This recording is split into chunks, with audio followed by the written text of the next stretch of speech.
Let's tiptoe around this little minefield of a subject that has crept at us seemingly out of nowhere.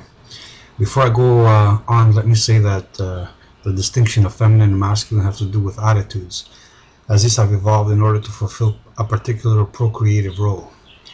Being male or female is not only about the physical type, because this implies a dichotomy of mind, body that the philosophy considers absurd. Just as a man exhibits the basic traits of manhood to varying degrees of fitness, so too does he display the attitude and the psychology of manhood to varying degrees of fitness. For this reason, we can say that all humans are female and male to varying degrees, and it is only in how these traits manifest in each individual which makes him or her more feminine or masculine, and so more or less fit to carry out the sexual roles their sex must carry out. But this issue is more intricate, so let's leave it for a moment. Let's proceed to the real issue: ManGinas. The ongoing polemic against females and in particular feminism appears to be the consequence of the rule which states that for every action there is an equal and opposite reaction. The thing that becomes obvious from the get-go is how much credit is given to females, almost accentuating their already exaggerated power over males. I say exaggerated because it is mostly a result of institutional support and a cultural product of shielding, and of the old medieval romanticism. It's a form of romanticism that still lingers to this day, and females are still placed on a proverbial pedestal, worshipped as some kind of divine creature, or demonized as Satan personified. It is a direct consequence of this earlier deification of females that makes it possible for them to be considered fallen angels who are prone to destroy mankind.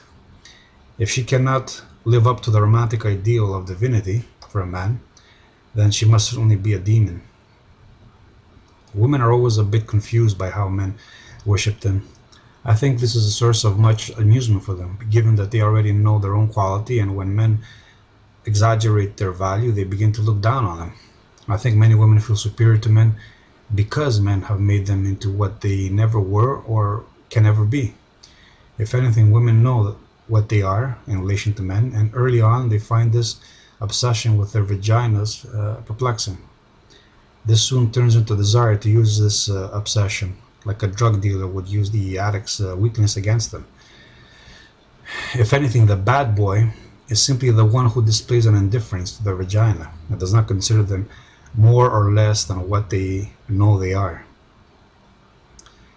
In this case, concerning ManGinas, the exaggeration is towards an overemphasis on their mental faculties and their social powers.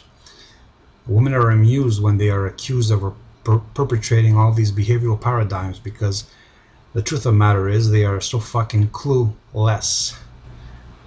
They simply act in the way they feel. They do not try to understand their actions or rationalize them. They simply act in the way that feels best for them at the time. This is why women are always looking for themselves and have a very simple sense of identity. This is also why she thinks all this fuss about her social behavior and feminism is silly. She has no clue. She simply accepted a social norm, ingested and accepted it into her being, and now she perpetuates it, as it is her role to do so, never questioning it or challenging its logic or the sources that feed it to her. The thing I know from personal experience is that females by and large are very simple creatures. There is no feminine mystique, and this idea of female empowerment and the myth of the strong woman being too formidable a foe for the average man only holds water because of the sorry state manhood has fallen into, and due to the fact that being female is preferable to the system which depends upon tolerant, dumb, simple worker bees who will do their jobs and value themselves accordingly without ever challenging authority. Women are simple because they are pure instinct, nature personified. She is sex itself, Mother Earth, fertile and ready. The womb that gestates seeds and ideas are nothing more than mimetic seedlings which a woman gestates in her bosom, and her heart.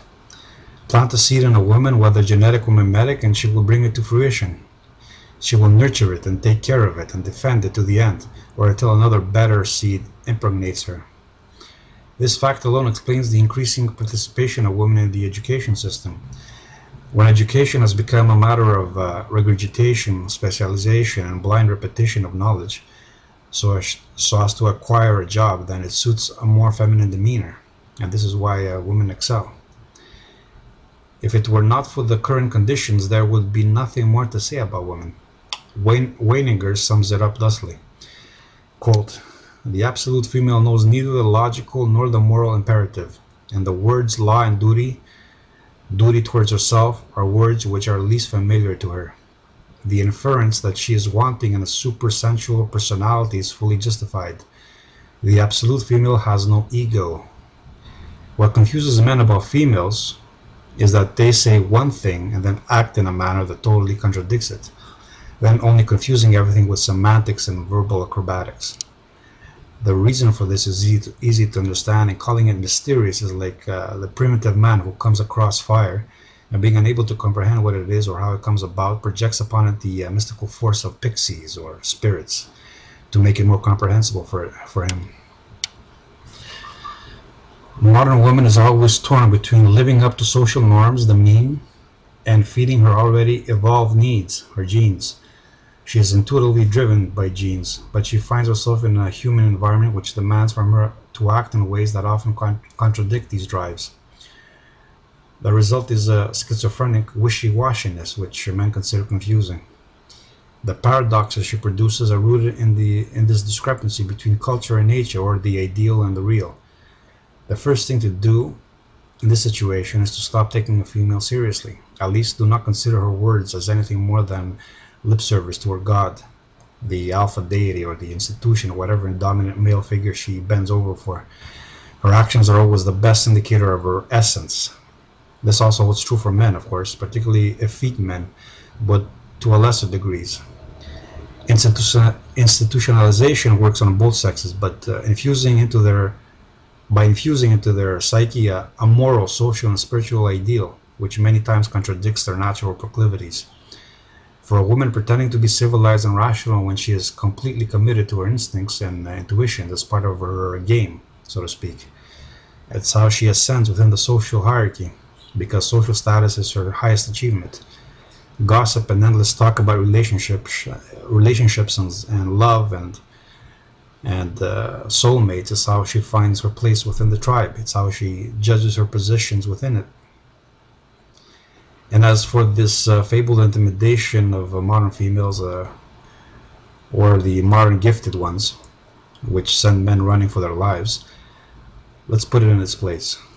No matter how outspoken or egotistical or confident a female is, or pretends to be, it is not she who intimidates or stays a man's hand, but the system that offers her unearned rights and unprecedented protection. Behind every woman there's a system offering her sheltering she will not have otherwise.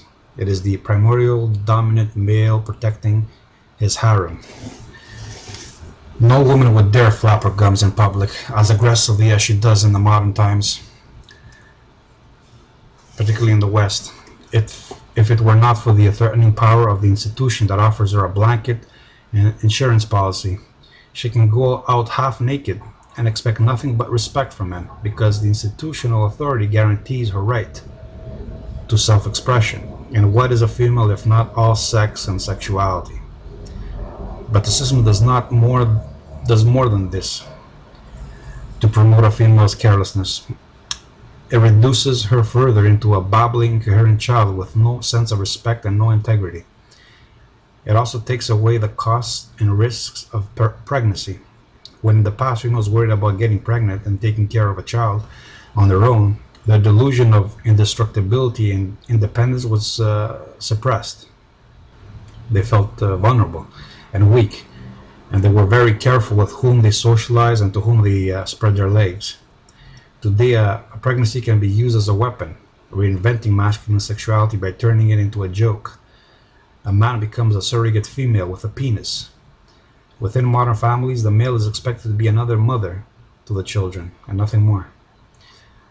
All in all, a woman can walk into any bar populated by big burly men with her ass in the air and her tits dangling out of her non-existent clothes and feel safe and confident that nobody will raise a hand.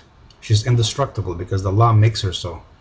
But who cares about these simple creatures who enjoy the comforts of masculine tolerance and protection? Back to these ManGinas, as they've been called, or omega males, as I call them. A few have taken up the label of Zeta male, or to cushion the blow.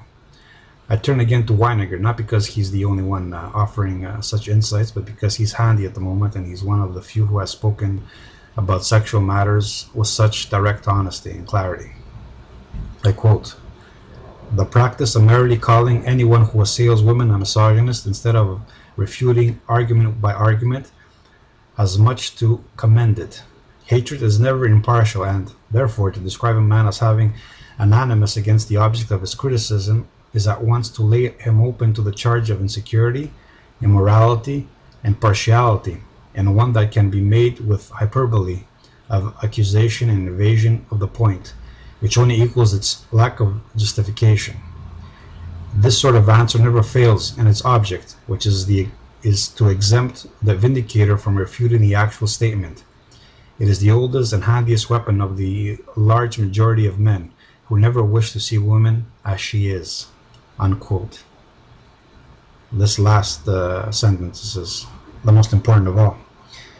One more quote by Weiniger. Quote, "The hatred of women is always only the not yet overcome hatred of one's own sexuality." Unquote. Having said all that, let me add one more thing. The same principles behind feminism and its moralities lay behind anti-racism dogma. It even uses the same methods and arguments. This is so because liberalism, libertarianism, Marxism, humanism, call it what you like, is a direct descendant of Judeo-Christian nihilism. It is distinctly anti-intellectual, anti-nature, a dogma which proposes a utopia either in the heavens or here on earth, exposing its antipathy for the world and nature as it is. It reduces man to a thing, an absolute, a number, and that number is always a derivative of one. You can call it God if you wish. It is an all-leveling, all-equating rejection of distinction and of discrimination, as this pertains to consciousness and sensual awareness. But more on this at a later time. Ta-ta.